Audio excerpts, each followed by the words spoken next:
Satu orang, tetapi ada overview dulu sebelum presentasi.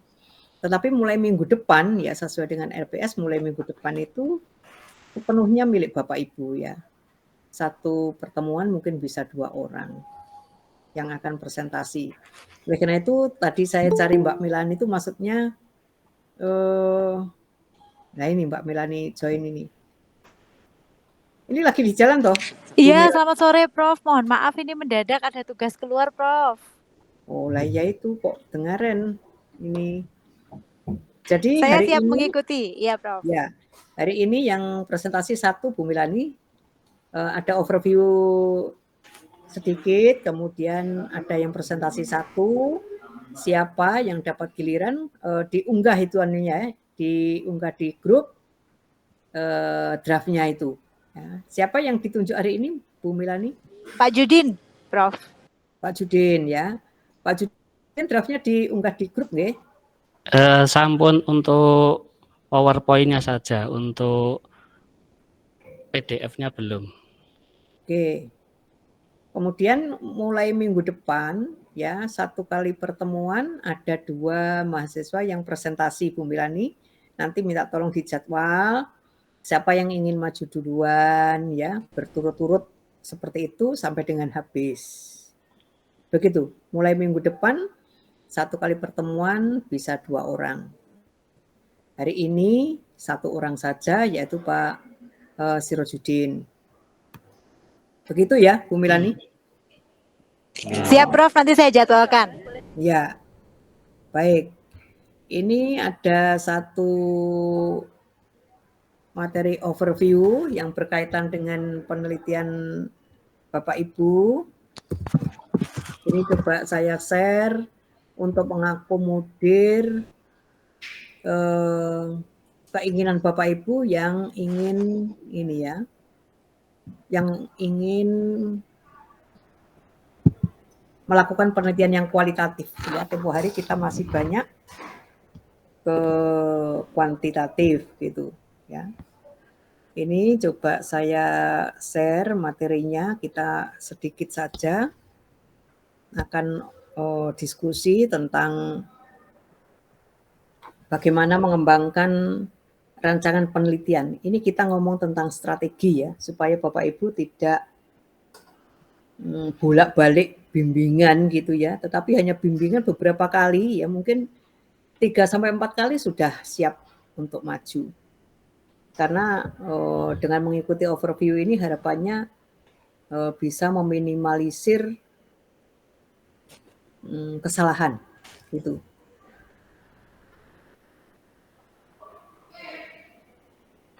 Bisa dimulai Bapak Ibu ini? Yes, ada Prof. Ya, baik. Ini sudah bisa dilihat? Sampun. Bisa Prof. Oke. Jadi mengembangkan rancangan penelitian ya pada topik ini ya. Izin Prof Heri, ini saya sampaikan bahwa penelitian mahasiswa itu bisa kuanti, bisa kuali, dan bisa mixed method ya. Saya tidak mengintervensi atau mengharuskan Bapak Ibu harus ke kuanti ya, atau harus ke kuali atau harus ke mixed method ya. Kemampuan Bapak Ibu masing-masing kan berbeda ya. Sehingga silakan nanti Bapak Ibu memilih sesuai dengan minat masing-masing dan Bapak Ibu bisa mengukur ya, saya bisa menyelesaikan proposal yang mana dan sebagainya. Jenis penelitian baik skripsi, tesis maupun disertasi pada hakikatnya sama ya, tetapi kedalamannya berbeda ya. Misalnya kalau Bapak Ibu untuk memantaskan ya, apakah penelitian saya itu pantas untuk disertasi ya, apa hanya pantas untuk tesis atau skripsi ya, ini bisa dilihat dari penjelasan berikut. Lingkup penelitian disertasi itu lebih luas ya. Misalnya kalau kuali itu kan bisa 1 situs, kalau disertasi 3 situs ya. Kalau skripsi misalnya penelitian cukup 1 kabupaten ya boleh ya, tetapi kalau disertasi lebih luas ya. variabelnya lebih banyak, ya harus di atas 4 lah, di atas 4. Bisa 6, bisa 7 ya. Kemudian teknik analisisnya lebih kompleks ya. Jadi bukan sekedar regresi begitu, bukan autopad analysis, tidak seperti itu ya. Tetapi PLS sudah diizinkan. Kalau itu kuanti. Kalau kuali beda lagi ya. Kuali itu nanti kan ada namanya etnografi. Ya, Pak Sirojudin nanti akan menyampaikan kuali ya. Ada case study, ada fenomenologi ya. Kemudian rujukan yang digunakan bersifat primer ya. Kita tidak diizinkan mengutip ya, mengutip apa itu rujukan ya yang bukan rujukan primer atau buku aslinya ya. Kemudian up to date ya 10 tahun terakhir ya paling tua. Menggunakan rujukan jurnal internasional ya sedapat mungkin yang bereputasi. Ini saya tekankan sedapat mungkin yang bereputasi. Kemudian cara membangun ide ya. Bagaimana sih cara mengusulkan judul penelitian itu, Prof, yang mudah? Ini berdasarkan pengalaman ya, ini ada 2 alternatif cara. Kita bisa berangkat dari fenomena dan bisa berangkat dari jurnal internasional. Kalau berangkat dari fenomena, misalnya kita ingin tertarik terhadap kinerja keuangan katakanlah ya. Variabel-variabel apa ya yang mempengaruhi kinerja keuangan? Itu kita cari teorinya, cari jurnalnya ya, kemudian novelty-nya di mana, baru kita membuat kerangka konseptual atau rancangan penelitian. Tapi bisa juga berangkat dari jurnal ya, jurnal yang kita temui yang berkaitan dengan kinerja keuangan atau kinerja pemasaran atau kinerja SDM. Itu faktor atau variabel apa yang mempengaruhi ya kinerja tersebut ya. Kemudian ada riset atau empirical gap ya di dalam jurnal itu, kemudian ditemukan novelty dan muncullah rancangan penelitian yang kita inginkan. Jadi kita bisa berangkat dari jurnal atau berangkat dari fenomena. Nah, sekarang contoh implementasi pada penelitian kuantitatif ex post facto. Ya. Judul jurnal misalnya dari Gandhi, ya Gandhi et al. 2019. Of service quality on satisfaction and loyalty at manufacturer distributor. Ya. Ini ada 3 variabel. Ada bebasnya service quality. Terikatnya ini adalah customer loyalty. Kemudian mediasinya ini adalah customer satisfaction. Ini ada bebas, terikat, semuanya satu-satu. Ya. Kemudian ada jurnal lainnya, The Effect of Service Quality and Innovation on Word of Mouth Marketing Success. Ini ada seperti ini. Berarti ini nanti kan bisa saja ditambah dengan inovasi, ya, atau ditambah dengan WOM. Karena service quality berpengaruh terhadap WOM, ya. Nanti ini Emerald, ya, publishernya Emerald. Kemudian di sini Springer, ya. Nanti Bapak Ibu bisa buka itu jurnalnya itu, ya. Kemudian bagaimana jurnal yang lain? Ya, jurnal yang lain membahas bahwa service quality berpengaruh terhadap WOM tetapi dimoderasi oleh gender. Jurnal lainnya lagi, WOM sebagai mediasi, ya, pengaruh relationship marketing terhadap customer loyalty, ya. Ini semuanya, ini Taylor and Francis, ini semuanya begitu. Kemudian ada jurnal lainnya lagi bahwa word of mouth, ya, ini dipengaruhi oleh customer satisfaction. Akhirnya dari jurnal-jurnal tersebut muncul judul penelitian seperti ini. Ya. Ini judul penelitian Ibu berbasis jurnal-jurnal yang ada di atas tadi.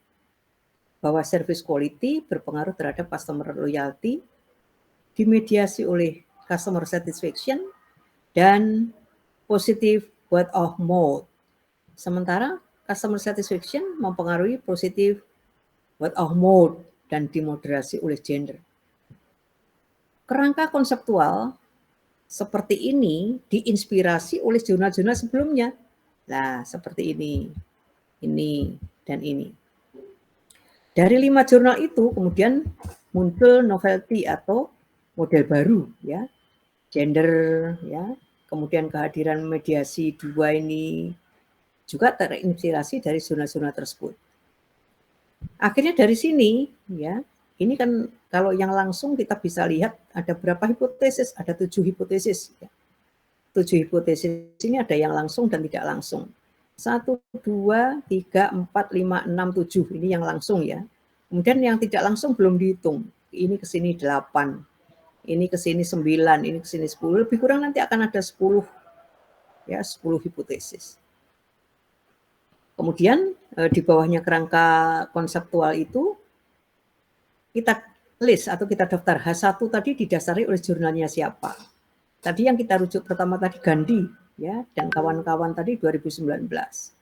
Kemudian nanti dicari temannya jurnal lainnya ya. Ini kalau bisa minimal 5 ya, ini kuat sekali ya, ini karena ini disertasi jangan sampai hanya 1.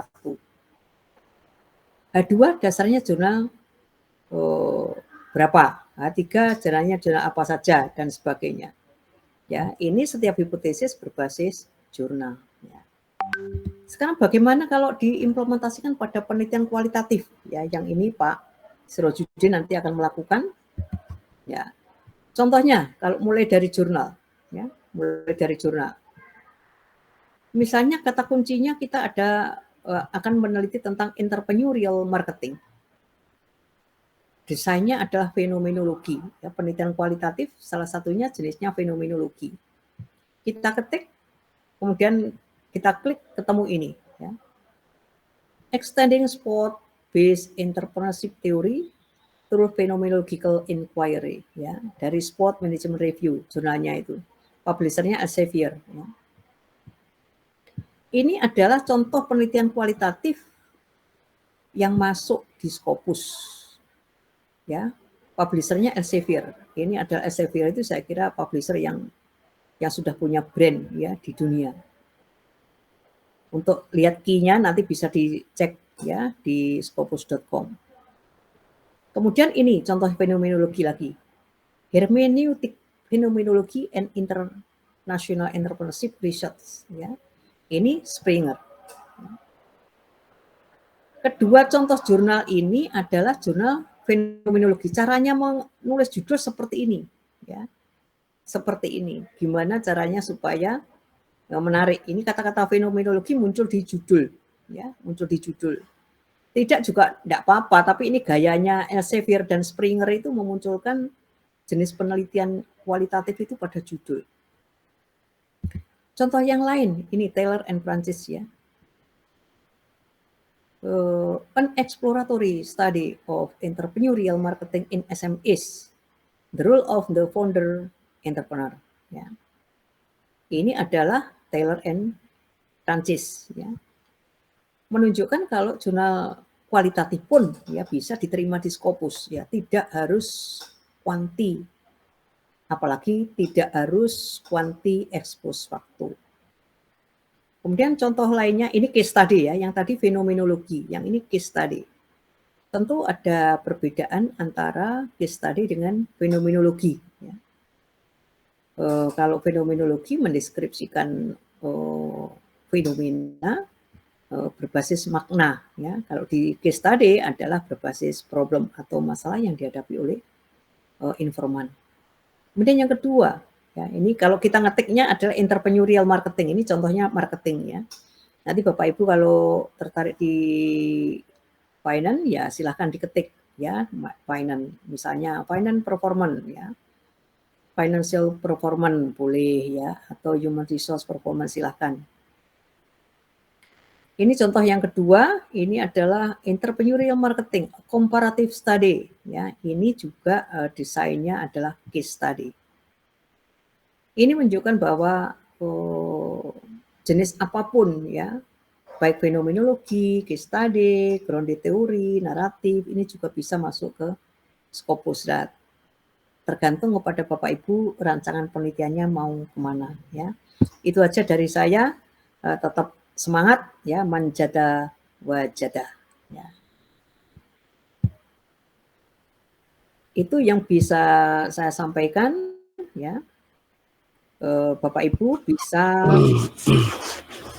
menciptakan tip-tip ya bagaimana cara mengusulkan judul dan rancangan penelitian yang sesuai dengan hati nurani gitu ya.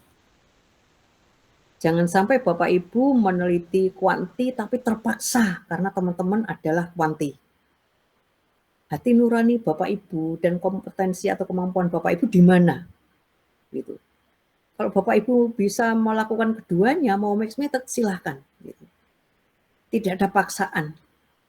Ya, saran kita minggu lalu, ya Bapak Ibu sebelum menyusun proposal itu sebaiknya ya ketemu sama promotor ya, untuk menyepakati tema, ya minimal tema penelitian Bapak Ibu.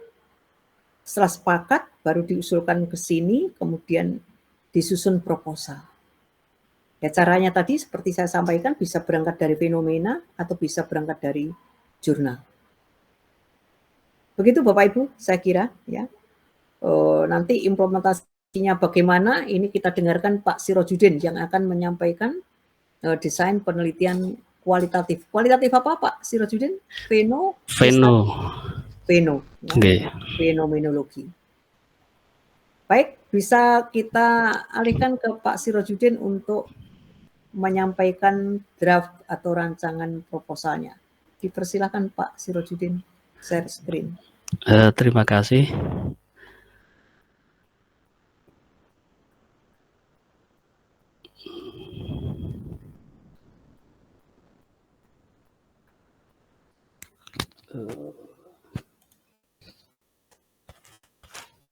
Apakah sudah tampak?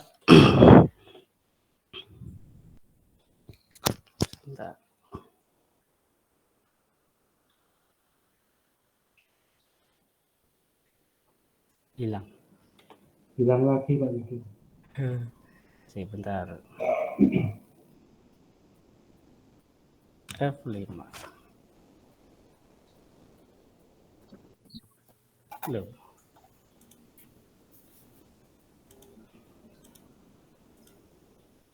Sudah ya Pak Yudi. Tapi ini nggak bisa di PowerPoint. Apa ya Pak? Oh, Pak Yudi ini share screen. Sebentar, proses. Di saya sudah. Oke. Baik, terima kasih atas kesempatannya. Sebelumnya mohon maaf kalau nanti agak mumet marut-marut ya. Assalamualaikum warahmatullahi wabarakatuh. Sebelum membahas draft peta konsep, saya ingin sedikit bercerita tentang pengalaman saya sebagai pembina prakerin yang kami laksanakan pada tahun 2004 sampai 2011 dan juga kami pernah menjadi koordinator pembina prakerin. Sebagai informasi awal untuk pelaksanaan prakerin ini, sekolah dan pembina itu menyeleksi dan mensurvei UMKM yang akan dituju. Jadi door to door. Jadi tahun 2004 tuh saya keliling Malang untuk mencari tempat dan juga sempat ke buka buku Yellow Page untuk mengetahui tempat mana saja yang tersedia. Kemudian setelah survei kami juga akan menyesuaikan dengan kompetensi siswa. Kalau misal TKJ ya carinya TKJ, kalau TKR ya bengkel dan macam-macam. Kemudian setelah menemukan tempat itu kami juga meminta persetujuan dari UMKM tersebut apakah bersedia menjadi tempat magang dan bersedia membimbing siswa. Nah, seleksi ini lumayan membutuhkan waktu karena tidak semua UMKM terlihat layak. Dan yang terlihat layak tidak semuanya bersedia menjadi mitra atau tempat prakerin.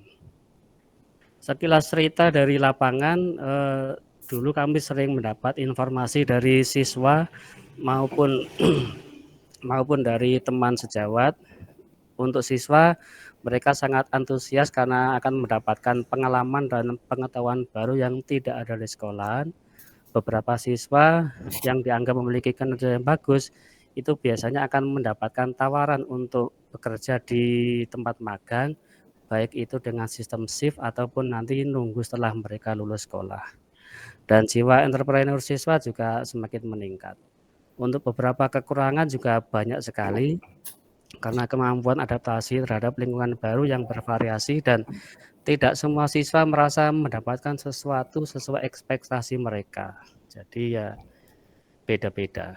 Kemudian untuk UMKM kebetulan belum terlalu banyak yang bisa kami gali dulu, karena dulu ya hanya sebatas menjalankan tugas, nggak sampai meneliti dan sebagainya. Sekilas mereka itu merasa kepercayaan dirinya meningkat karena sudah dipercaya oleh lembaga untuk turut serta membantu pendidikan. Dan juga mereka juga mendapatkan konsumen, relasi, dan mitra baru.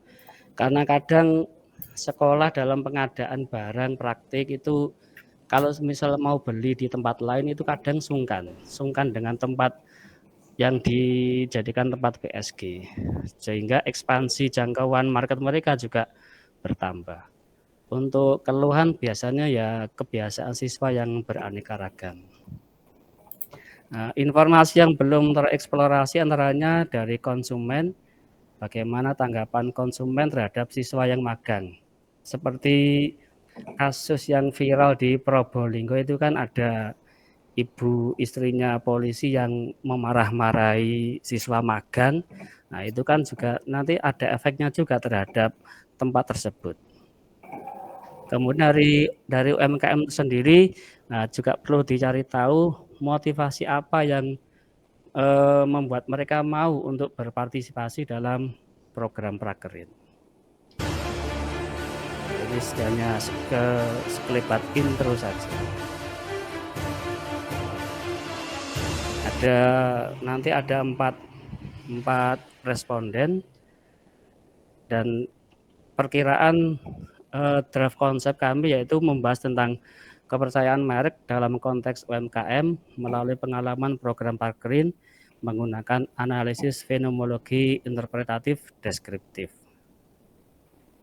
Tujuan penelitian untuk memahami bagaimana UMKM mengalami dan memandang pentingnya kepercayaan terhadap merek melalui pengalaman mereka dalam program prakerin, serta mengidentifikasi faktor yang mempengaruhi kepercayaan terhadap merek UMKM dalam konteks program prakerin.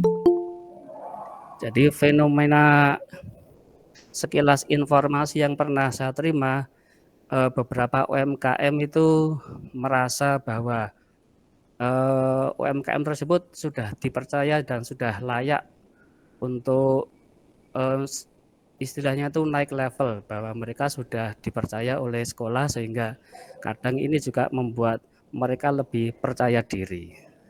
Jadi fenomena sekilas yang tampak tuh seperti itu. Nanti ada 4 responden yaitu UMKM, siswa, kemudian pembina prakerin, dan juga konsumen. Untuk UMKM nanti akan kami gali informasi tentang bagaimana pandangan mereka dan bagaimana juga dengan pengalaman mereka, persepsi mereka terhadap prakerin, terhadap siswa, dan juga terhadap perubahan kepercayaan merek mereka baik sebelum gabung dengan program prakerin maupun setelah gabung program tersebut. Kemudian dari siswa juga ada beberapa hal yang akan digali, yaitu persepsi siswa terhadap pengalaman prakerin, pemahaman siswa tentang brand UMKM tersebut, dan bagaimana proses mereka untuk membuat brand tersebut bisa lebih dikenal oleh masyarakat yang lebih luas. Kemudian untuk pembina prakerin akan dicari informasi yaitu tentang bagaimana kontribusi siswa terhadap operasional dan kinerja UMKM, kemudian bagaimana pola yang sekiranya itu bisa membuat siswa maupun UMKM maupun sekolahan itu bisa saling menguntungkan. Kemudian dari konsumen perlu digali informasi karena mereka sebagai tolok ukur apakah dengan adanya siswa prakerin itu akan memperburuk atau memperbagus citra merek atau kepercayaan merek dari UMKM tersebut. Beberapa penelitian yang sudah kami cari sebenarnya lumayan sedikit membingungkan karena ini dua teori atau dua bidang, yaitu tentang magang dan kepercayaan merek. Jadi beberapa penelitian ini ada yang tentang magang atau internship maupun tentang brand trust. Dari 1, 2, 3, 4, 5, dari 10 judul ini yang paling mendekati gabungan antara brand trust dengan UMKM hanya beberapa saja. Jadi seperti yang di paling bawah, bukan. Yang nomor 3 ini bisa meningkatkan unique selling dan personal branding, tapi terhadap siswa atau karyawan itu. Jadi saya belum menemukan adanya efek dengan adanya prakerin ini nanti bisa meningkatkan atau memperbarui kepercayaan merek tersebut. Seperti itu. Fokus penelitiannya yaitu untuk memahami bagaimana UMKM mengalami dan memandang pentingnya kepercayaan terhadap merek melalui pengalaman mereka dalam program prakerin, serta mengidentifikasi faktor-faktor yang mempengaruhi kepercayaan terhadap merek UMKM dalam konteks program prakerin. Perumusan masalah, bagaimana pengalaman UMKM dalam prakerin mempengaruhi kepercayaan terhadap merek mereka, apakah terdapat perbedaan persepsi kepercayaan terhadap merek antara UMKM yang mengikuti prakerin dan yang tidak.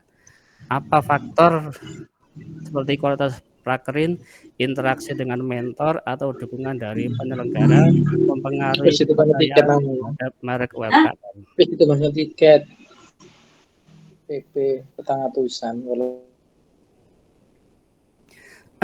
Secara garis besar beberapa teori yang berusaha kami susun mungkin nanti bisa dibantu.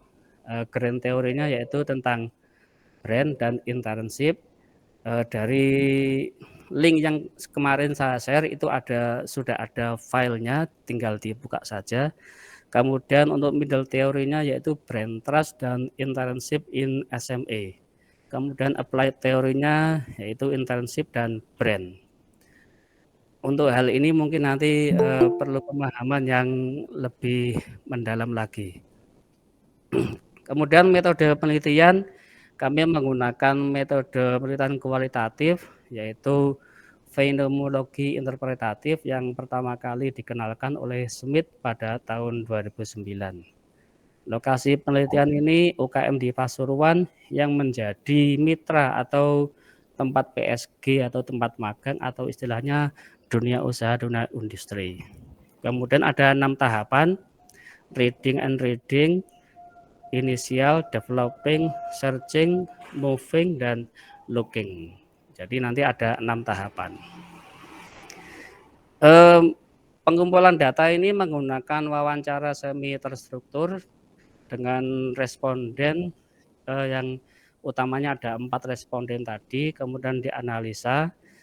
Analisa pertama, transkripnya itu dianalisa, jadi peneliti harus terlibat karena nanti bahasa, intonasi maupun cara bicara itu nanti akan menjadi catatan penting dalam transkrip. Kemudian tahap kedua, memberikan komentar pada tiap transkrip, kemudian mengembangkan tema yang muncul dalam transkrip tersebut, dan yang keempat, mencari hubungan antar tema. Dan dari keempat jenis responden tadi itu semuanya dilakukan tahap 1 sampai 4 tersebut. Kemudian nomor 5 ini menyelesaikan jadi responden 1, responden 2 dan seterusnya. Kemudian dari semua responden ini dicari pola atau hubungan antar temanya. Kemudian dibuatkan tabel dan dinarasikan hasil analisa transkrip tersebut sebagai sebuah finding atau temuan. Nah, jadi sekilas IPA atau interpretatif penologi analisis sekilas seperti ini. Jadi analisa transkrip pertama, kemudian dianalisa lagi ya mungkin 2 kali atau sampai 3 kali sampai menemukan titik jenuhnya. Untuk referensi yang kami gunakan bersumber dari 2 database yaitu Scopus dan Emerald, dan beberapa buku yang file PDF-nya itu tidak terlalu lengkap, hanya sepotong-sepotong saja. Demikian apa yang bisa kami sampaikan. Terima kasih.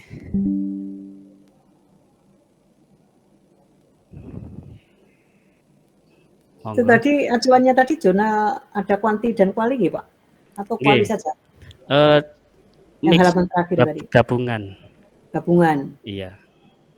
Untuk yang internship itu kebanyakan kualitatif, untuk yang trust itu kebanyakan kuantitatif. Gitu. Jadi jurnal yang sekian banyak tadi mix ya? Iya. Monggo Bapak Ibu, sebelum saya berikan kepada Prof. Heri, ada komen untuk usulannya Pak Sirojudin.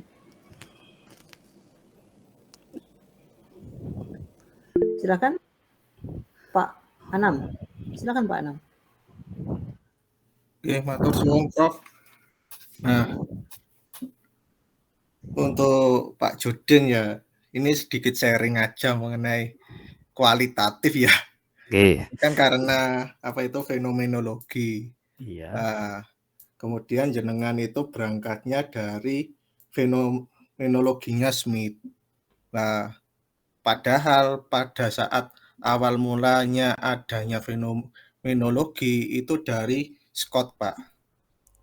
Nah, dari Scott dikembangkan oleh Hassel, setelah Hassel itu nanti dikembangkan oleh Van Kamp, setelah Van Kamp itu ada Stevie Colaizzi dan juga Ken, itu penulisnya 3 orang, terus Smith itu yang ada di tahun 2009-an. Nah, Smith itu nanti itu dikembangkan lagi oleh Criswell. Nah, luaran dari hasilnya nanti kan berupa naratif. Betul.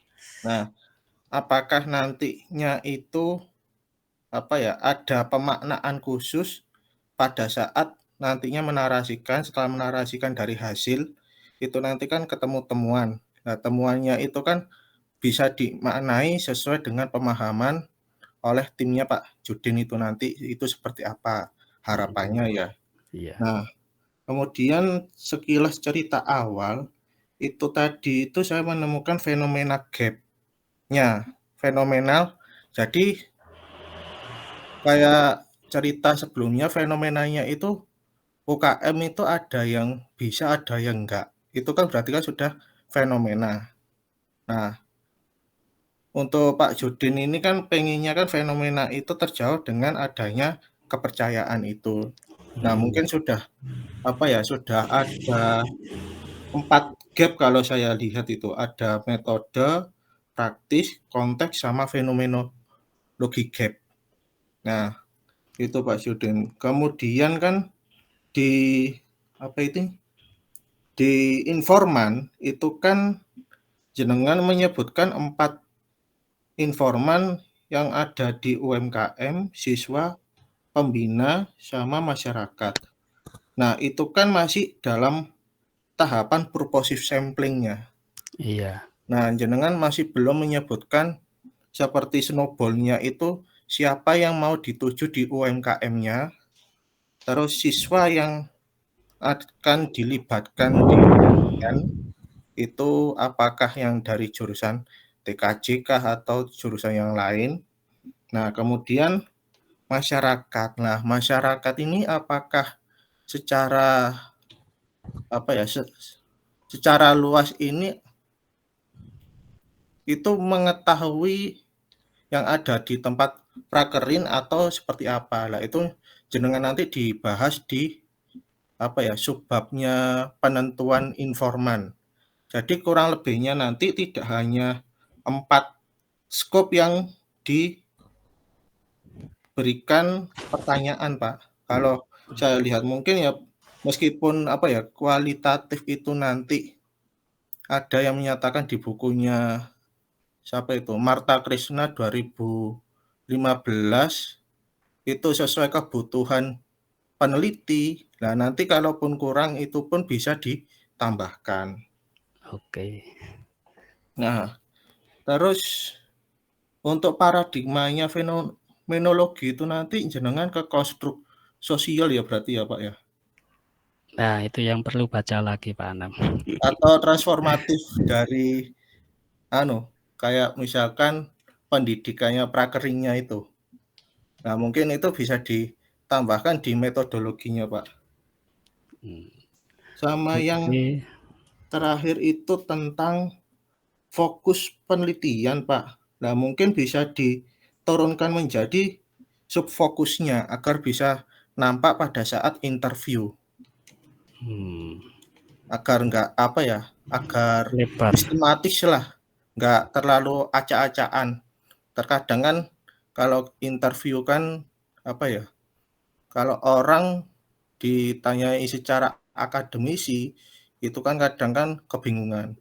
Nah, mungkin bahasanya lebih ke bahasa sehari-hari agar cair itu nanti untuk pengungkapan data informasinya. Mungkin seperti itu, Pak, sharing diskusinya. Terima kasih. Terima kasih Mas Anam.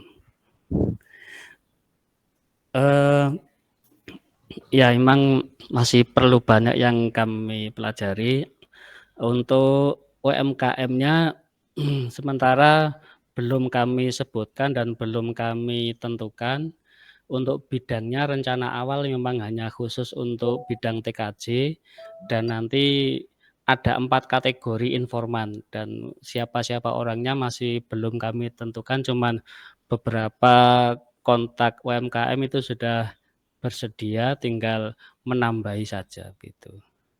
Untuk konstruk fokus penelitian ya nanti kami perlu pelajari lagi. Terima kasih.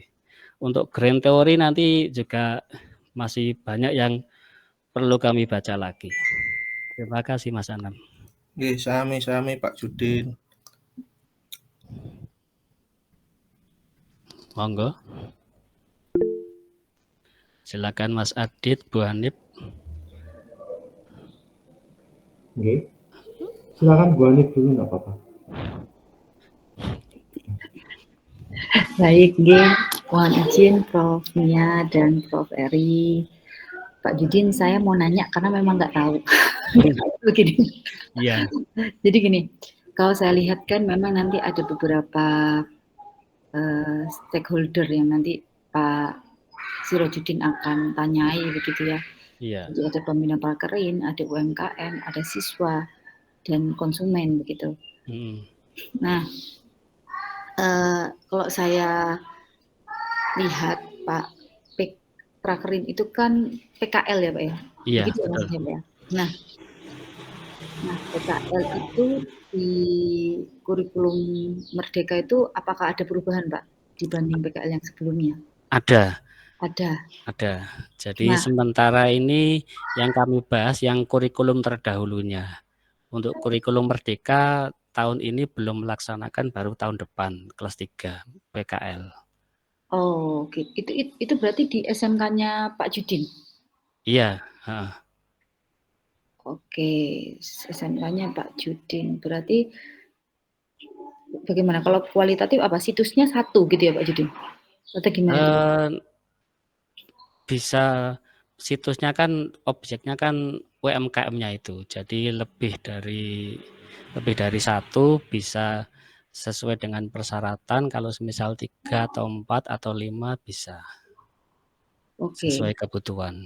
Oke, berarti bisa jadi ya Pak Judin, mohon maaf, UMKM-nya itu bisa jadi misalkan dalam satu UMKM itu menerima PKL anak 5 atau 6 gitu ya, atau mungkin lebih daripada itu dalam 1 tahun misalkan. Karena PKL itu kalau nggak salah kalau saya baca di kurikulumnya sejumlah 792 jam pelajaran gitu.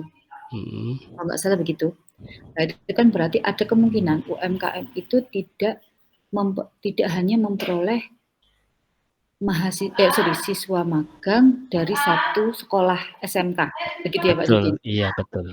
Nah, pertanyaan saya, apakah nanti yang akan menjadi salah satu narasumbernya Pak Judin untuk siswa itu hanya siswa yang di SMK-nya Pak Judin atau SMK lainnya juga yang mungkin saja magang di UKM tersebut gitu loh Pak? Karena kan otomatis begini, nanti akan lebih apa ya? Valid. Lebih valid gitu, perspektifnya kan beda-beda ya. Mungkin Iya.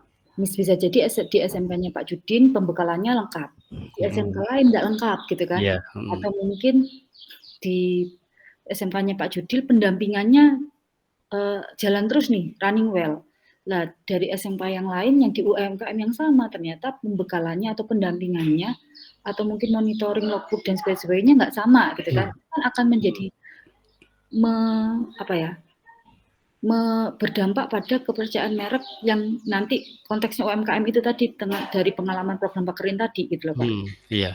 Itu. Jadi gimana Pak Judin? Ya kalau itu juga sempat terpikirkan, berarti ya nanti saya juga harus bijak, tidak boleh milih sekolah sendiri. Jadi yang semisal saya milih UMKM A dan mereka sudah setuju, siapa yang PSG di situ itu yang akan dijadikan narasumbernya, gitu. Oke, berarti tidak hanya dari SMK-nya Pak Judin begitu ya? Iya, Siswa betul. SMK-nya Pak Judin ya? Iya. Oke, ya mungkin itu aja Pak Judin kalau misalkan salah-salah kata karena memang nggak tahu Pak Judin. Iya, terima kasih. Nggih, ngoten aja, matur nuwun. Terima kasih. Monggo Mas Adit. Oke, matur nuwun Pak Judin. Ya, saya ingin ini saja Pak Judin ya, bertanya tentang metode yang digunakan gitu, tentang pendekatan yang jenengan gunakan, yakni adalah IPA ya. Apa suara saya bisa didengar? Kurang keras dikit. Kurang nempel. Iya. Sudah bisa didengar Pak Judin? Iya. Mikrofonnya dipegang seperti saya gini. Ini iya. Nggak bisa ya. Oh iya. Sudah kedengaran. Silakan. Oke, baik. Iya, berkaitan dengan fenomenologi gitu ya. Ini kan dengan menggunakan perangkat analisisnya IPA gitu ya. Interpretive phenomenological analisis ya. Oke. Nah, saya juga masih baru menemukan gitu ya kategorisasi interpretive phenomenological, karena memang saya tidak tahu apakah ini berada dalam pengarus utamaan fenomenologi itu yang 5 itu, fenomenologi transenden, kemudian fenomenologi metafisika, terus fenomenologi sosial dan 2 yang lainnya. Ya. Nah, di sini dikatakan interpretive phenomenological analysis ini merupakan penggabungan ya, atau kemudian pengintegrasian antara fenomenologi dengan hermeneutika. Ya, makanya disebut sebagai interpretatif karena hermeneutika adalah the science of interpretation ya, ilmu atau teori interpretasi.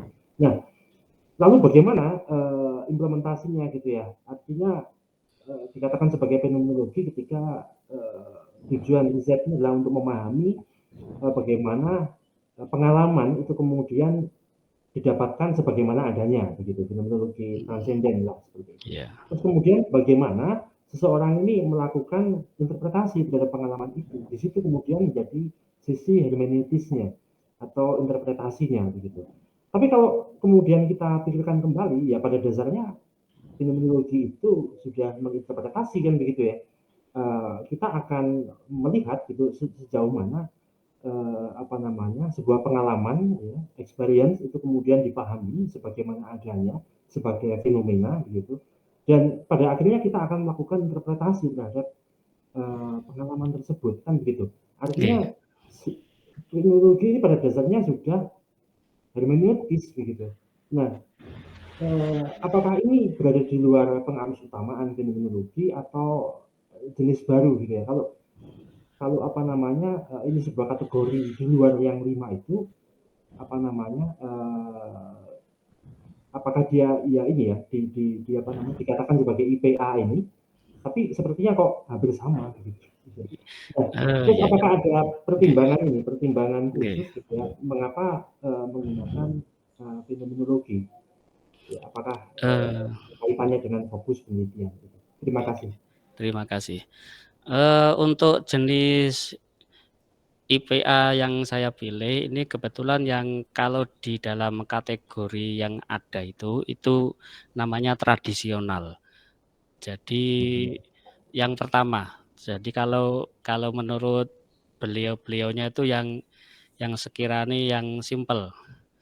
Kalau mungkin yang tipe yang lain saya juga belum terlalu baca itu, mungkin nanti bisa untuk kasus yang bagaimana, untuk fenomena yang bagaimana.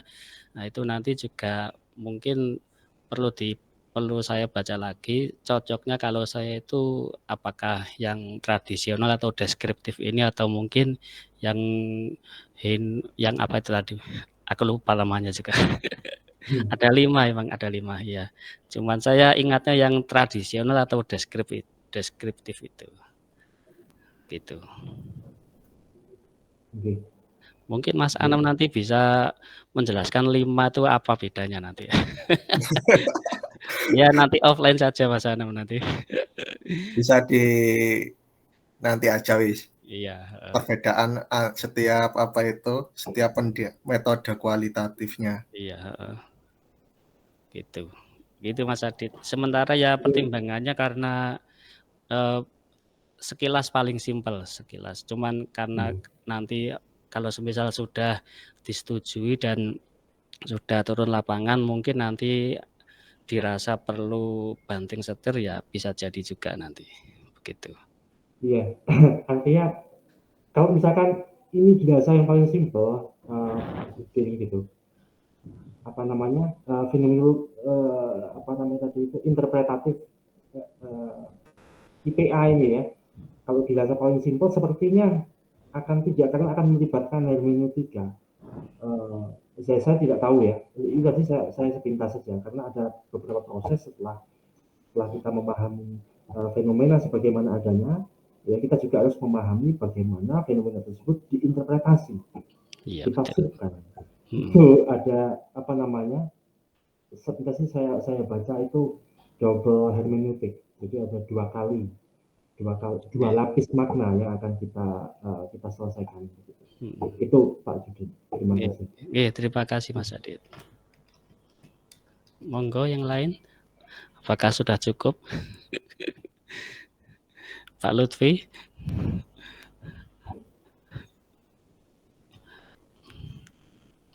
Kalau sudah cukup, alhamdulillah.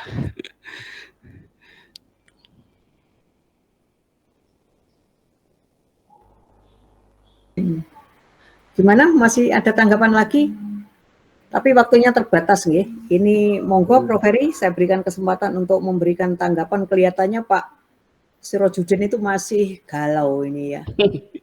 Masih galau. Wong penelitiannya tentang SMS kok ono siswa nih barang ya opo ya gitu ya. Lagi ini barang di mana itu ya.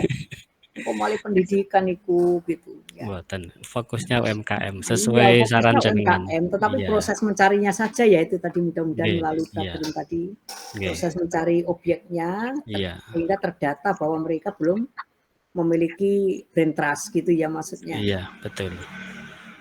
Ya, nanti kalau fenomenologi itu kan berangkat dari fenomena ya, Nah, Pak Sudin tadi menemukan fenomenanya melalui prakerja siswa gitu ya maksudnya? Iya, betul. Oh, oke. Monggo Prof. Heri.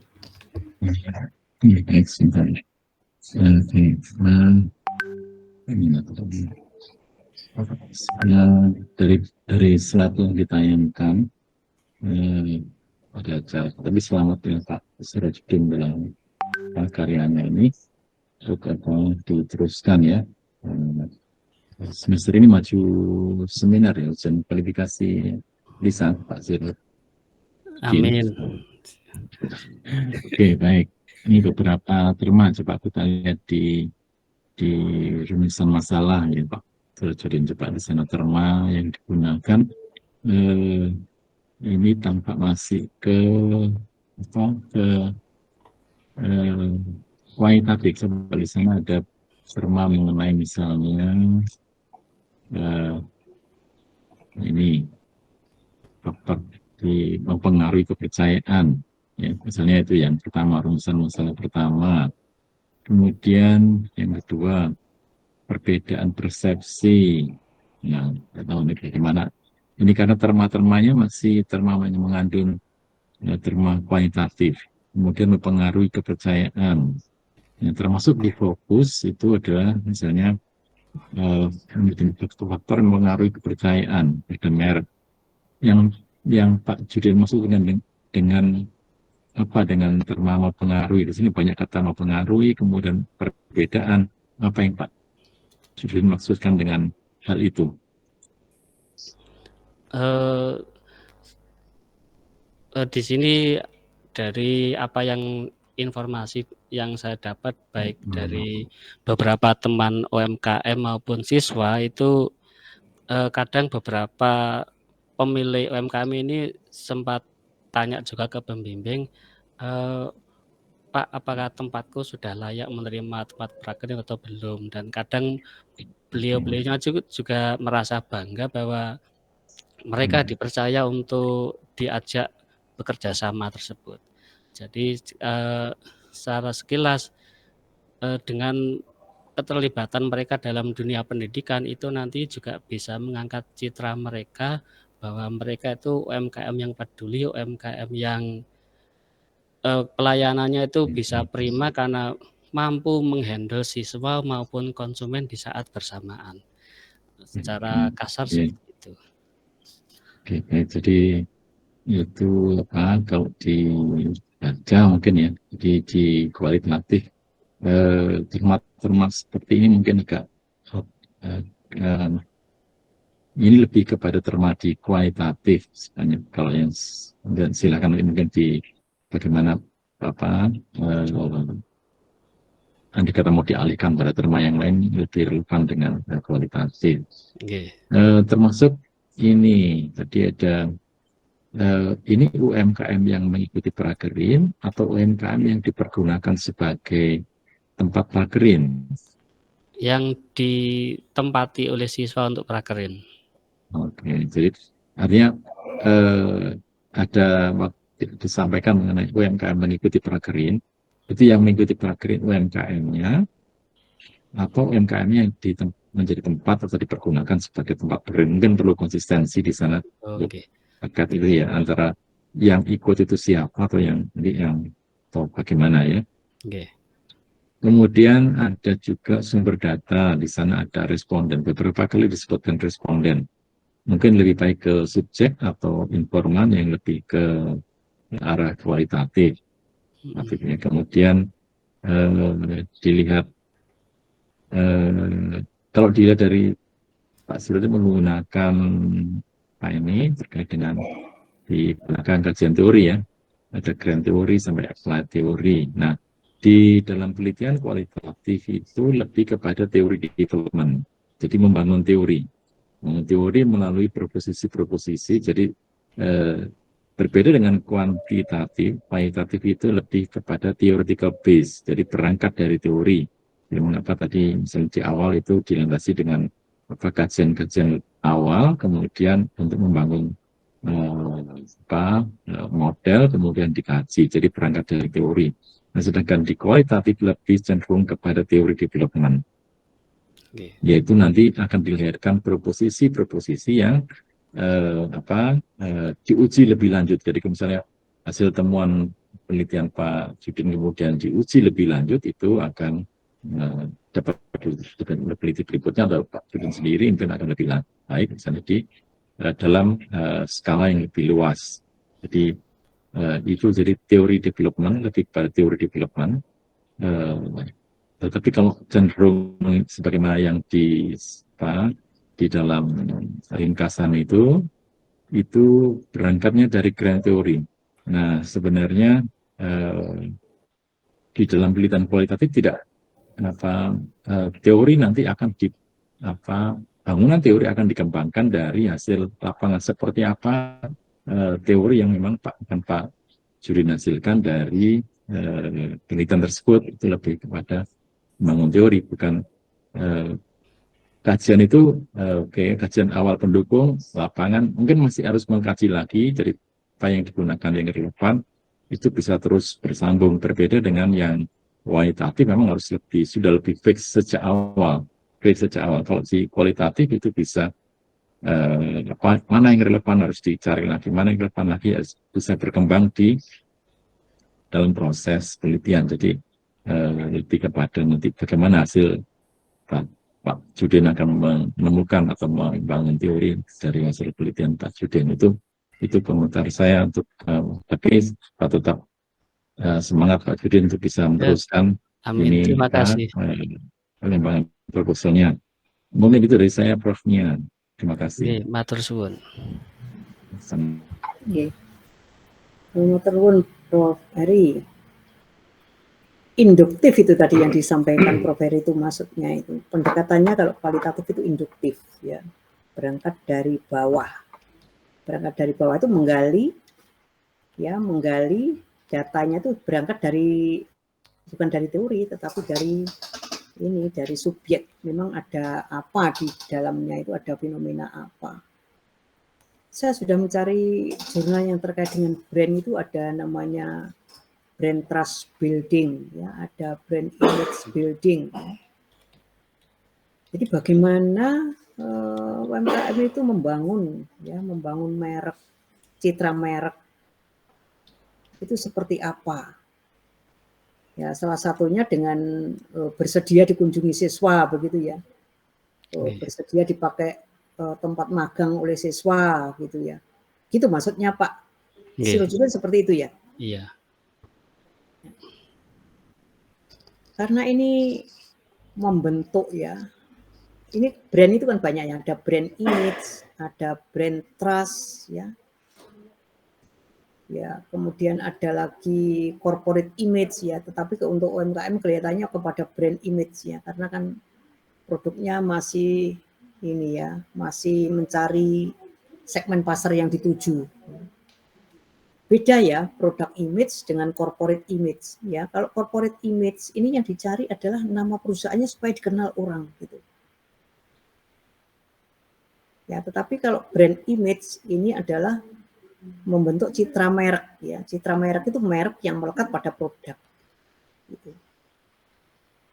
Misalnya kita meneliti Coca-Cola yang ada di supermarket Matahari gitu ya. Atau Hero, di Hero supermarket. Hero supermarketnya itu adalah corporate.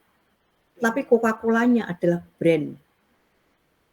Yang dimaksud Pak Sirojudin, Coca-Colanya atau ini tadi supermarketnya?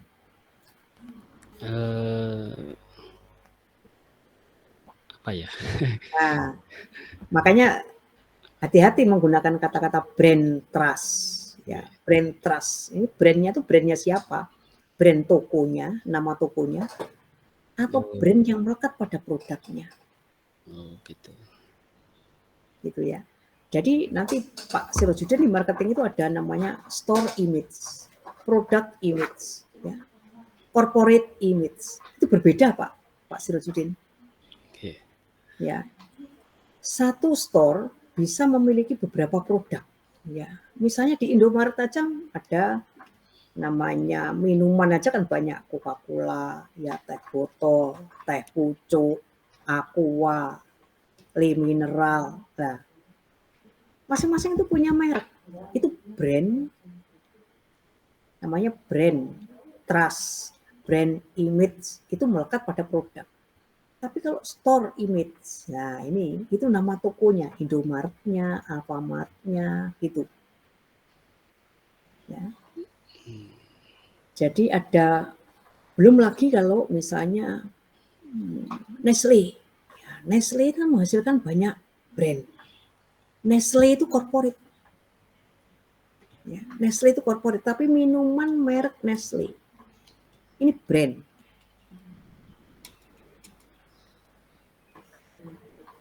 minuman merek Nestle dijual di Indomaret. Nah, beda lagi. Indomaret namanya store image. Nah, ini harus jelas dulu.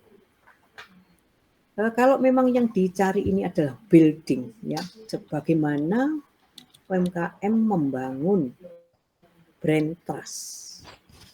Kata-kata itu seakan-akan namanya UMKM, bukan nama produknya. Gitu. Misalnya tokonya namanya Wijaya, ya, Wijaya. Dia hanya menjual keripik saja atau menghasilkan keripik saja. Merek keripiknya tapi bukan Wijaya. Merek keripiknya misalnya W, ya, W Super, gitu misalnya. Nah, yang mana itu? Ya itu memang harus jelas dulu, Pak Sirojudin. Melekat pada produknya, melekat pada tokonya, melekat pada corporate lah. Bagaimana cara membangun? Ya, bagaimana cara membangun? Nanti Pak Sirojudin tolong membuka beberapa jurnal yang terkait dengan brand image building atau brand trust building. Ya. Ini ada contoh brand image of Papa Tom Cafe. Ya, kalau ini brand image of Papa Tom Cafe, ini berarti namanya cafe yang diperjuangkan brandnya itu. Ya. Kemudian studi fenomenologi in building brand image on Instagram. Nah, jadi dia membangun brand image-nya Papa Tom Cafe tadi melalui medsos Instagram. Nah, sekarang kita mengerucut lagi kalau ngomong-ngomong tentang brand trust atau brand image, nanti membangunnya Pak Sirojudin yang tahu ya, membangunnya itu melalui apa? Ya. Kalau tadi di penelitian terdahulu kan dia membangun melalui media sosial berbentuk Instagram. Nah, sekarang Pak Sirojudin tadi membentuknya melalui ini. Ada kunjungan ya. Nggih. Melalui company visit atau apa itu namanya. Nanti dicek lagi adakah ya. McD itu juga punya strategi loh Pak. Nanti bisa dicek di McD ini sebagai pembanding saja. McD itu bersedia dikunjungi Pak. Yang tujuannya bukan sekedar peduli terhadap mahasiswa, tapi dia juga promosi. Bahkan dia apa? Kitchen tour Pak, kitchen tour. Dia ingin menunjukkan kepada masyarakat luas bahwa dapur di McD ini dikelola dengan SOP yang sudah baku. Tidak ada satu ekor semut pun di gudangnya itu, apalagi tikus. Ya. Tempat cuci piring, tempat gudangnya semuanya bersih dan rapi. Tidak melekat di lantai barangnya itu. Dan kita bisa berkunjung ke sana. Dan itu ada SOP-nya bagaimana cara menyimpan barang di gudang. Nah, dia ingin pamer, yang membentuk kepercayaan atau image itu kan pihak eksternal tuh Pak. Salah satunya itu adalah konsumen. Okay. Nah, kalau siswa dalam hal ini kan calon konsumen atau masyarakat. Ya. Kemudian berkunjung ke sana untuk mengetahui dari dekat bagaimana McD mengelola kitchen atau dapur. Ya. Kemudian image-nya siswa itu menjadi bagus. Dari negatif image menjadi positif image. Nah, itu juga satu penelitian tersendiri nanti Bapak, proses dari negatif menuju positif atau langsung building ya. Brand image building. Itu strategi membangun merek, membangun citra merek. Nah, nanti Bapak setelah ketemu jurnalnya, nanti saya kirim juga beberapa nanti. Kemudian dibaca oleh Pak Sirojudin bagaimana dia melakukan penelitian respondennya siapa dan analisisnya bagaimana. Ya. Jadi ini tantangan loh Pak Sirojudin ya. Kalau dipakai prakerin ya, kalau dipakai prakerin biasanya kan usaha itu kan sudah mapan loh Pak. Saya kira sekolah kan punya kriteria toh. Iya. UMKM yang bisa dipakai prakerin itu yang seperti apa. Dan itu saya kira prakerin itu, Bapak nanti jangan terjebak dengan pendidikannya loh ya. Nggih. Jangan terjebak dengan pendidikannya, tetapi fokus pada UMKM-nya. Prakerin itu juga ada juknisnya ya dari Dikmenjur. Dari Dikmenjur itu ada juknisnya bagaimana memilih perusahaan yang dipakai untuk prakerin, ya. Prosedurnya bagaimana, dan siswa itu ada ujian ya setelah prakerin, bukan hanya sekedar membuat laporan setelah itu selesai, kan begitu toh Pak? Iya. Nah, gitu loh Pak. Nggih. Jadi tapi kita fokusnya kan bukan itu, fokus kita adalah brand trust atau brand image building. Nggih. Bagaimana membangun itu nanti dengan berbagai upaya. Ingat bahwa yang menilai diri kita, yang menilai UMKM kita itu bukan kita, tetapi eksternal. Salah satunya adalah calon konsumen. Ya, nanti kan Bapak respondennya nanti siapa Pak? Atau subjeknya ya, informannya itu siapa? Bukan respondennya. Responden itu bahasanya orang kuanti. Bahasanya orang kuali itu subjek atau informan. Informannya siapa Pak? Ya pemilik UMKM-nya, siswa yang magang di situ, sama pembimbing prakerinnya, sama konsumennya. Iya. Nanti informan itu ada dari pihak internal dan ada pihak eksternal. Itu sebagai bahan untuk melakukan triangulasi. Okay. Gitu kira-kira Bapak Ibu. Monggo ada masukan lain dari teman-teman sebelum saya kembalikan lagi ke Prof. Heri. Setelah mendengar yang saya sampaikan dengan Prof. Heri sampaikan tadi, Bapak Ibu pendapatnya bagaimana untuk membantu Pak Sirojudin supaya mengerucut menjadi proposal? Fokusnya ke yang brand trust building sama brand image building tadi. Iya. Fokusnya ke situ, kemudian dilihat di grand teori ya. Di teorinya itu indikatornya apa? Brand trust atau brand image tadi, indikatornya apa dicari, kemudian implementasinya seperti apa. Dan namanya fenomenologi itu kan pemaknaan Pak ya, makna sebuah fenomena.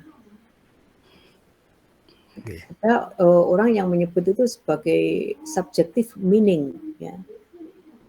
Makna sebuah fenomena, maksudnya peneliti dengan maksudnya pemilik itu kan tidak sama Pak. Nanti bahasa yang digunakan itu adalah bahasanya mereka Pak, bahasanya pengelola UMKM. Bu Hanif itu mengapa melibatkan kawula muda di dalam mengelola, itu punya maksud ya. Itu versinya Bu Hanif dengan versinya peneliti beda nanti. Itu yang disebut dengan subjective meaning. Gitu Pak. Nanti mengapa UMKM itu bersedia dipakai magang, mengapa dalam membangun brand itu melibatkan calon konsumen. Oh ya, kalau saya tadi ngomong McD, ya, mahasiswa itu kalau saya ajak ke sana itu ada kewajiban Pak, membeli produk Pak. Kelupaan tadi. Kalau prakerin kan tidak ya? Tidak. Ya, di sana membeli produk harus. Karena apa? Dia memberikan informasi kepada mahasiswa harus membeli sesuatu. Gitu. Di Cakman juga ikut-ikutan seperti McD, ya, berkunjungan ke bakso Cakman, kita juga wajib membeli, walaupun membeli itu juga untuk dimakan masing-masing. Ya. Lah lumayan toh, ya laku, ya. Ini kehilangan informasi tidak masalah, ya. Tetapi kan lakunya itu. Nanti kalau enak, ya dia akan ini. Malahan saya pernah berkunjung ke Batik Keris, ya, di Jogja. Ini ada kewajiban begitu masuk, ya, kita harus follow ke IG-nya mereka. Wah, itu tidak wajib membeli, tetapi wajib follow, ya, follow ke IG-nya. Lah ngono lho Pak. Itu artinya apa? Podo enake gitu ya, yang mahasiswa datang ke sana juga untung, ya. Mereka yang kita kunjungi juga dapat untung. Ya, itu berapa strategi untuk ini tadi, brand trust atau brand image building. Itu ya Pak. Oke. Monggo Prof. Ferry ada lagi yang disampaikan, monggo Prof. Ferry. Ini yang dimaksud dengan brand di sini. Jadi karena tadi juga ada merek produk, ini yang dimaksudkan adalah yang SMEs-nya atau UMKM-nya. Apakah begitu? Yang akan dibangun itu brandnya ini brandnya apa? UMKM kah atau bagaimana ini? Mungkin ini bagus. Jadi artinya building, bagaimana itu? Kalau secara kasarannya gitu, nama tokonya biar lebih terpercaya, begitu Pak. Nama toko. Kalau ini Pak, ini misalnya apakah ada spesifikasi tempat prakerin, artinya yang akan dicoba Pak Sirojudin akan teliti atau akan digunakan masuk oleh siswa, itu apakah yang sudah seperti apakah Alfamart, Indomart, atau mart-mart yang lain itu, ataukah yang seperti apa yang kriteria dari untuk penelitian ini yang akan Pak Judin sehingga akan bisa dibangun brandnya. Brand apa ini? Tadi belum sempat saya singgung sama sekali. Jadi rencana awal itu khusus UMKM untuk servis atau jasa pengadaan komputer, dan itu kan masih ya kebetulan beberapa tempat PSG anak TKJ kan tempat servis sama tempat pengadaan komputernya itu. Jadi lebih mengutamakan bagaimana caranya agar kalau misal nama toko ini itu semakin terpercaya dan sebagainya, begitu Pak. Oke lah, silakan mungkin Pak Sirojil ini lebih paham untuk yang dimaksudkan dengan brand di sini adalah terkait dengan tadi Pak, penyedia jasa apa itu layanan atau servis atau komputer ya atau produk. Mungkin Pak Sirojil yang lebih paham itu. Tapi brand yang jelas tadi yang terkait dengan usaha mereka, betulkah begitu Pak Budin? Iya betul. Oke. Jadi mungkin kalau perumpamaan Bumia tadi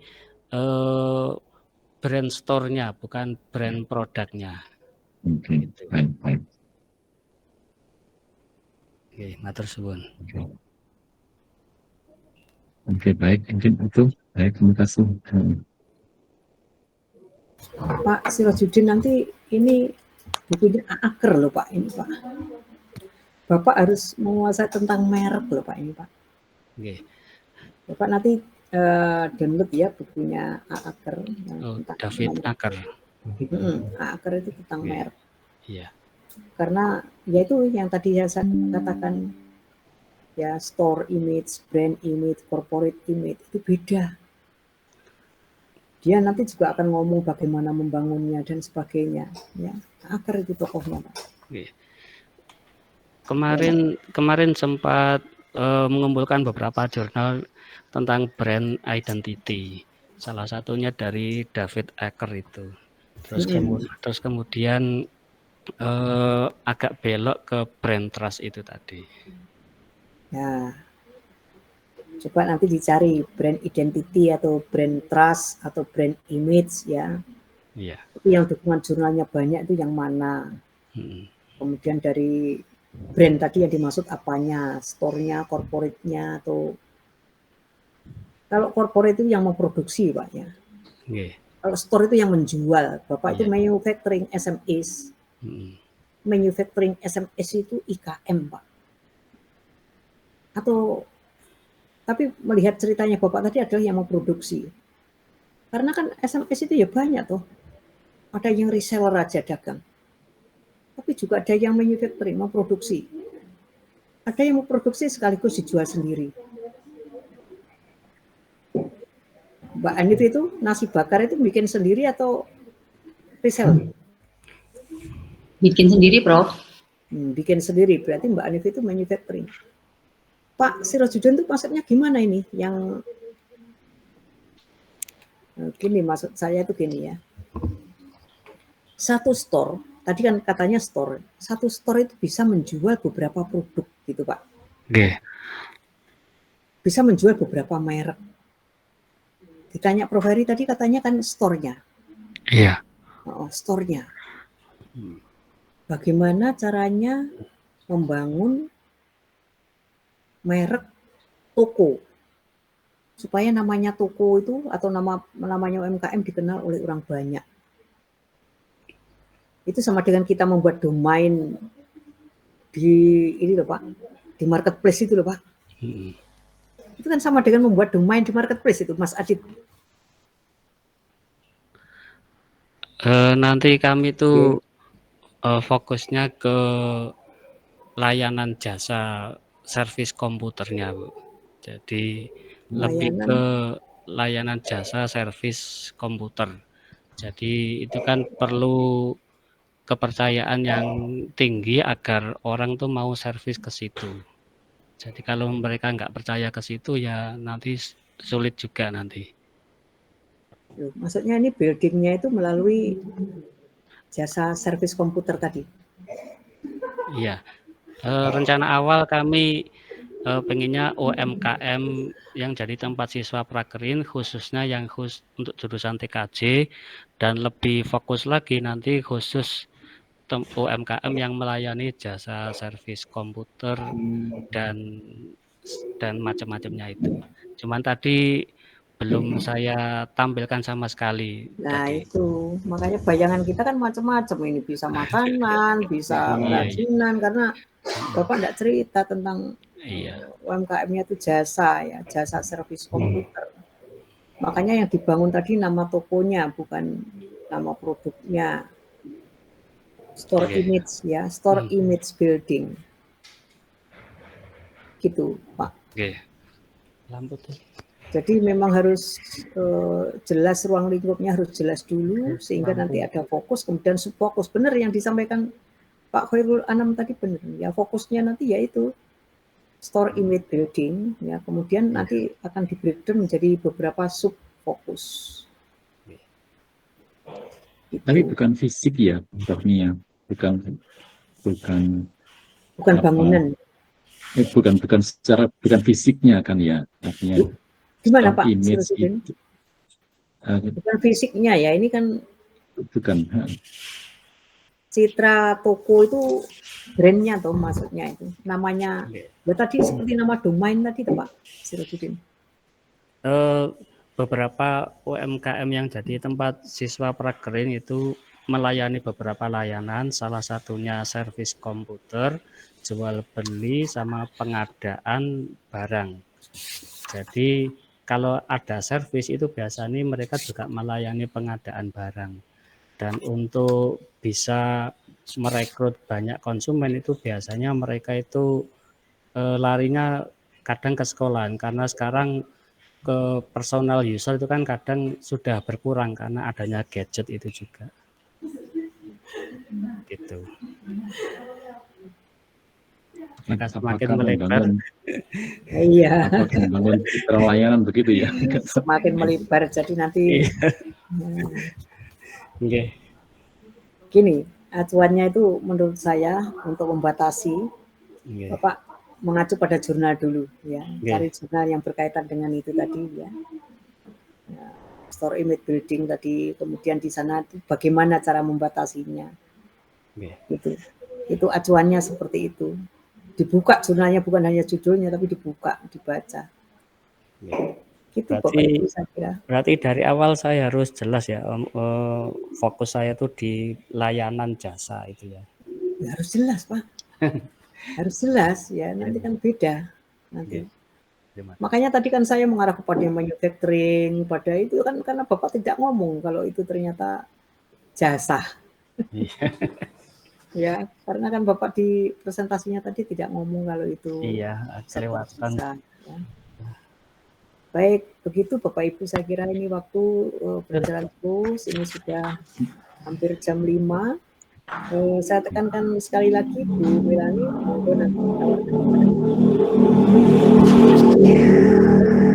bisa 2 gitu Prof. Heri, karena kita sudah tidak ada overview ya, overview kita tadi yang yang terakhir. Ya, saya kira itu kan pembekalan Bapak Ibu supaya bisa masuk ke inti pembahasan di perkuliahan ini. Jangan lupa bahwa tagihan akhir semester berupa proposal, tetapi nanti pada saat UTS Bapak Ibu ya draft proposal itu yang dikirim. Draft proposal itu ya itu tadi. Ya. Ada problem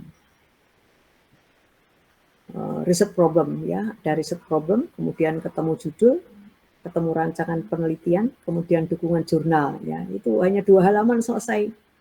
Itu UTS. Tapi UAS-nya ini sudah 3 bab proposal lengkap. Nah, kalau antara UTS sama ke UAS itu Bapak Ibu mau seminar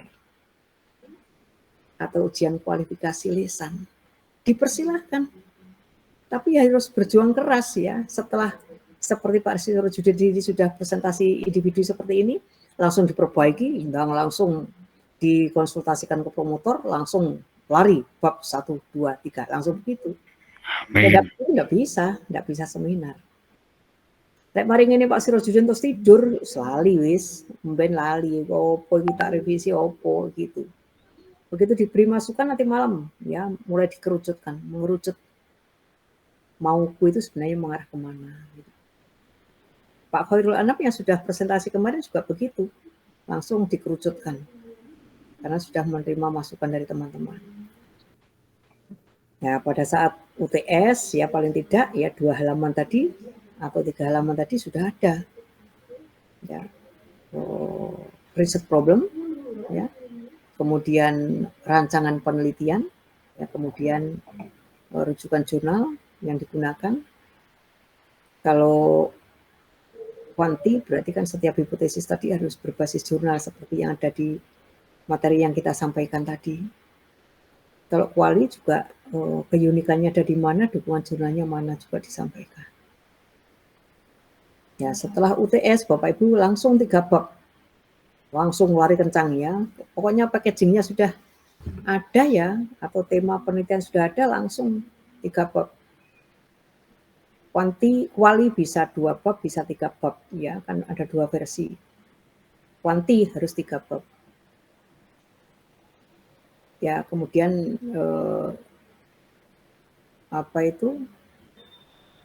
dikonsultasikan dulu dengan promotor ya. Sebelum dipakai untuk UAS ya. Bapak Ibu bisa seminar. Begitu. Itu kalau ingin lari kencang. Ya. Kalau tidak begitu, ya alon-alon pokok kelakon, jangan berharap ya 2,5 tahun ya. Nanti peraturan menteri berubah, harus 3 tahun ya Bapak Ibu harus 3 tahun.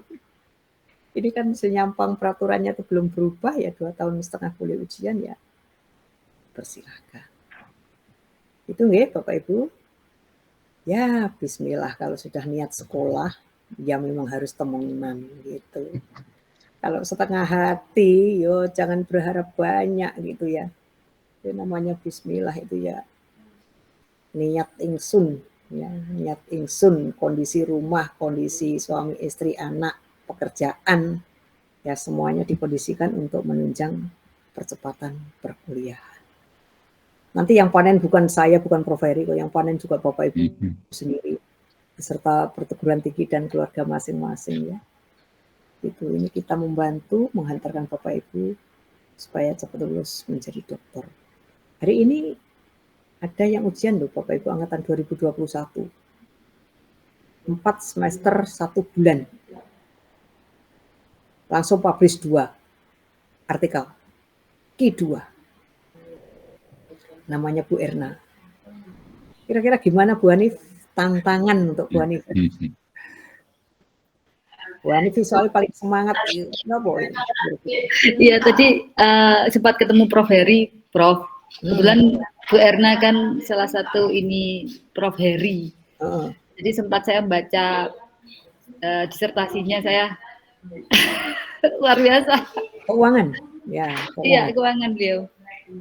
Jadi ya kudu ana modal nekate barang ya. Walaupun nilainya ndak maksimal tapi kan nekate ya kudu temenan ya. Walaupun bagus, tetapi kalau ndak nekat ya ndak sida ujian gitu loh. Nggih. Jadi ada boneknya juga ya, Arema itu harus bonek. Kalau tidak berani terlalu hati-hati, kita malah tidak berani, tidak ada progres. Berani aja maju, mbuh apa sing dadi gitu ya, tetapi harus siap ya, siap mental. Itu yang penting. Ini kelihatannya semakin ke sana semakin tahu ya siapa kira-kira yang berjiwa pemberani itu kelihatan. Pak Anam itu jiwa pemberani kan. Bu Hanif mudah-mudahan begitu ya. Ini Pak Amin, Prof. Sirajuddin. Doanya, Prof. Harus jiwa pemberani ya. Tapi ya kita siapkan materinya baik-baik, bahannya disiapkan baik-baik, ya kemudian maju ke promotor ya. Hari ini tidak bisa, besok tidak bisa, lusa. Gimana Prof? Apakah ada waktu untuk bimbingan? Tidak bisa online, tidak bisa daring, tidak bisa offline, pakai online. Ya. Ya, tapi komunikasinya ya dijalin yang bagus dengan promotornya masing-masing ya. Karena kan kesibukan orang itu berbeda-beda gitu ya. Kalau sekarang sudah jam aktif begini, mengajarnya juga banyak gitu. Mencari waktu. Ini tadi kan dimundurkan jam 3:30 ya karena ada ujian. Ya podo pentingi gimana. Yang penting Bapak Ibu terlayani, yang ujian juga terlayani. Itu nggih. Baik, sudah jam 5. Segera kita akhiri perkuliahan kita. Alhamdulillahirrahmanirrahim. Assalamualaikum warahmatullahi wabarakatuh. Waalaikumsalam warahmatullahi wabarakatuh. Matur suwun. Waalaikumsalam. Rahayu. Jadi semangat.